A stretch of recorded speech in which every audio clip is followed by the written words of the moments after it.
Hey guys, what's up? Welcome back to the channel. It's Cynicalex, and today we're back against Corvus, this time testing out Tier 2 FANTOMEX to do a review of the character. And while there are some similarities between him and Domino, and I will cover the similarities in the video, he's a much more user-friendly character, and I think you'll be quite satisfied with him if you do decide to build him up beyond just the Tier 2 requirement for Strife. Now, he does share the same speed typing with Domino, but aside from that and a few commonalities in some of the skills, otherwise he's a very different character to play compared to Domino.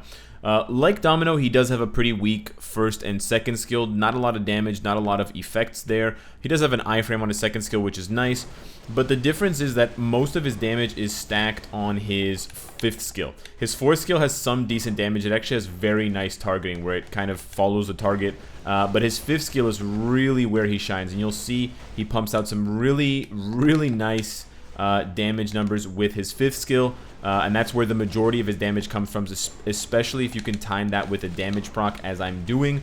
It really is where he's going to shine.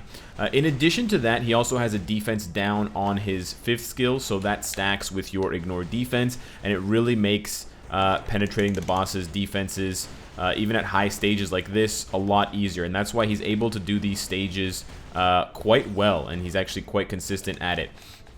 On top of the really nice damage and the kind of meta-ness of the fifth skill, his fourth skill has mind control at the end. So even though he doesn't have Scarlet Witch on the team, you can see that Corvus is kind of freezing up for extended periods of this fight, and that's because he has mind control at the end of his fourth skill. So his 4 and 5 are his bread and butter, and they're really strong skills when trained together. You can either do 5-4 if you feel a little bit less safe, or if you feel a little bit more risky or you can take more risks. I would recommend doing 5-1-2-3-4. Ending with the fourth skill ensures that your enemy will be stationary when you do the fifth skill, so you can always land that juicy fifth skill damage on your proc, because if they iframe or if they move out of the way, then you can't land the fifth skill. The damage on the fifth skill is really nice. The other really nice thing about his fifth skill is that it continues to happen. So as long as he's able to cast the fifth skill, even if the enemy iframes in between, in the middle, he'll still get his cast off, which is really nice for the character. That was the one time I've ever seen that skill get interrupted. But besides that, he also has a heal. He's got a heal plus super armor on his 4-star passive, which gets enhanced with his tier 2. His heal ends up being about 1% per second, which of course is not going to be able to compete with Deadpool or Wolverine, but it's still pretty respectable. And you can see his damage is actually very good when you can line up a damage proc with his fifth skill, and it takes off sometimes a full bar, which is pretty nuts against Corvus. Stage 31. So I am quite impressed with his damage. He doesn't even have any damage modifiers like bonus skill damage, bonus effect damage like a lot of other characters have on their tier 2s. So it does mean that he's actually quite impressive. What is Corvus doing? I'm not quite sure here, but he's gonna get slapped in the face for doing it. So yeah, he's quite a strong character in his own right. He's got some nice meta abilities with the heal, with the super armor, and with the crazy damage with the all defense down and the mind control. So he's kind of got a little bit of everything. So I think you could either build him offensively or defensively. If you wanted to use him in something like Conquest, I think he would be quite annoying there with the mind control, with the additional damage against mutants. It also makes him a nice potential counter to some of these other characters. I definitely need to switch there. Lots of flames. It definitely could make him a counter to some of these characters, and I am running out of time, but we're gonna see if we can make this work here. As long as Corvus, there we go. We got him where we want him, boys. We got him where we want him. We're gonna actually chain the fourth skill because we don't want him to do any goofy stuff here. We're gonna call in the strikers, and we're gonna slap him again with the fifth skill. We're going to go again into the mind control because we just don't want him to move right now. We're going to call in EVA, slap him again with the fifth skill. We're just trying to get this. We got 30 seconds left. We're on the clock. And you can see the targeting on his fourth skill. It kind of follows Corvus around even though he's moving. And boom, we got it with 23 seconds to go. Stage 31, and you're going to check out my FANTOMEX. He can definitely be improved, but I'm quite impressed with the character. And I'm also so close to completing his potential, not realizing, awakening his potential. Not necessarily that I'd level him up to 70, because of course that needs Mcron crystals and Phoenix feathers, but man, he's a lot of fun to play with. Someone in my Twitch chat recently said that they remind him of Punisher Noir, which is very cool and probably what the character should have been with that original uniform. But this is my rank 112 FANTOMEX. We're going to do some Shadowland at the end, so don't worry, there's more gameplay to come. He does have kind of low attack stats like Domino, but he just makes up for it with an insane 5th skill. That's where all of the damage comes from, and that's where you want to time your damage proc. You can see there that it applies a bind, which is nice, but it's the 5% decrease all defense, which stacks. So you're rocking minus 25% all defense to the world boss, in addition to 50% ignore defense. You're just racking up tons of extra damage. He buffs his all speed, which is going to matter for your ISO 8 set, and then he also has the mind control for 2 seconds on his 4th skill. He has some other skills that have buffs and removes incapacitation, but the majority of the focus you want on 5 and 4. And there's his tier 2 and the heal as well. For the Uru, I went ahead and just maxed out his damage, so we wanted to cap his ignore defense to stack with the all defense down of the 5th skill. Gave him a little bit of skill cooldown to meet that 50%, and then of course all attack or physical attack and crit damage.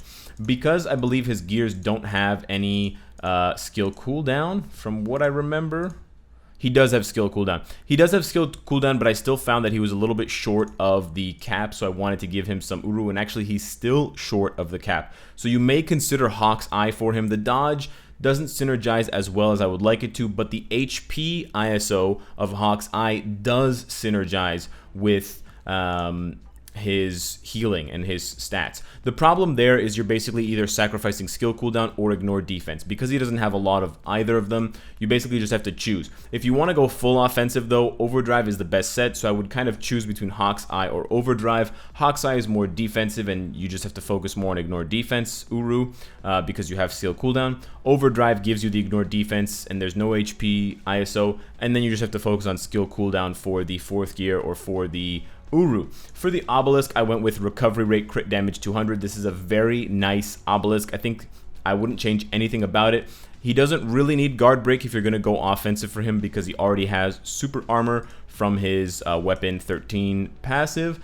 If you wanted to go defensive, if you wanted to go PvP, I would go with guard break immunity to kind of enhance the super armor, and then something like max HP or recovery for the heal, and then of course invincibility.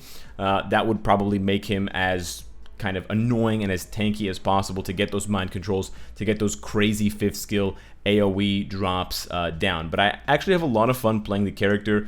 I don't imagine he's going to get a uniform anytime soon, whereas we could see a uniform in the future for Domino, so he has a bit less ceiling for his potential, but I still think he's a fun character. And if you don't have a ton of speed characters kind of maxed out and you want to focus on him, you can try it out. Also, if you just want to kill lots of mutants, especially if you have struggle with those Shadowland stages, you can definitely take his tier 2 passive to make him a lot bigger of a threat against mutants in Shadowland. But that's not actually what I'm going to highlight for you today. Today I'm going to highlight a stage 27 clear. It's a tough clear, so I might not be able to get it on the first try, but it's just FANTOMEX. We're not going to bring anyone else here. We are going to bring in a couple of other characters for the secondary team, but don't worry, their stats are not going to affect FANTOMEX. It's just for the bonus reward.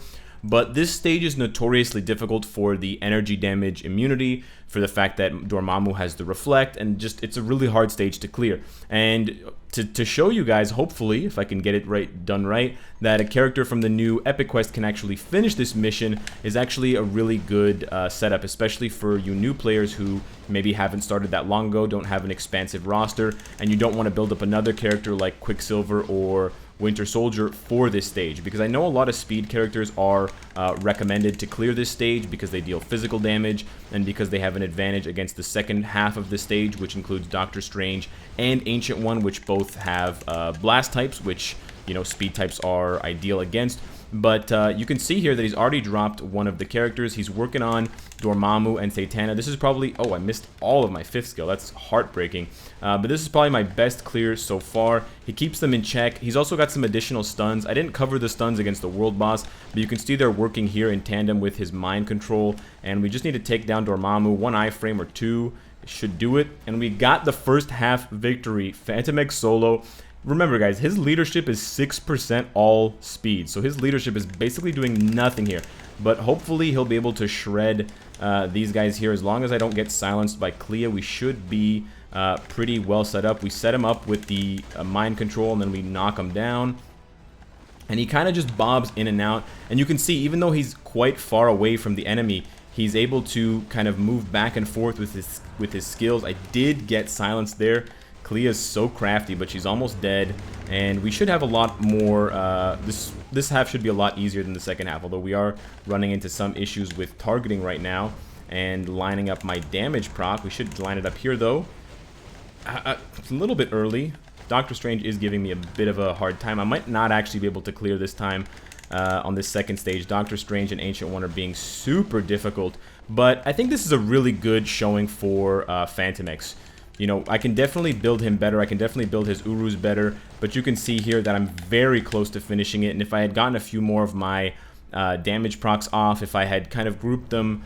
Oh, I don't want to overtime this. If I had grouped them better in terms of the damage and having all three of them take those hits, especially with that fifth skill, if I had lined up some more of those damage procs, that would have been a definite guaranteed clear for a character that I don't think I invested too much. I think the most challenging part of my build, if you wanted to emulate it, would be the obelisk. I think you could go for anything that had a high damage proc, 180 or 200, and then either crit damage or crit rate.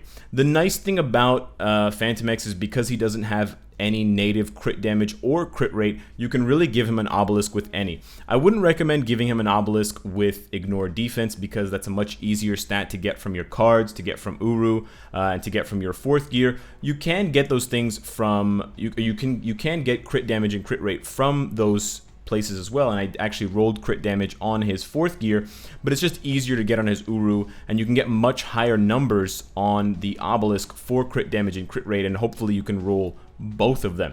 So that is the kind of in-depth review for FANTOMEX. I'm quite happy with the character, and I think he will become a part of my kind of lower level speed Shadowland clears, especially when I see mutant stages, and maybe I can bring you guys some amazing clips of him, you know, one-shotting a group of mutants at stage 20 with that tier 2 passive. I want to investigate just how powerful 65% really is. If any of you guys have experience with that already from something like Alliance Conquest or maybe even Timeline Battle, let me know in the comments down below. Subscribe if you enjoy the content and you want to support me. Hit the bell if you don't want to miss any of my videos. And of course, if you like what you see, I hope to see you again tomorrow. Take care.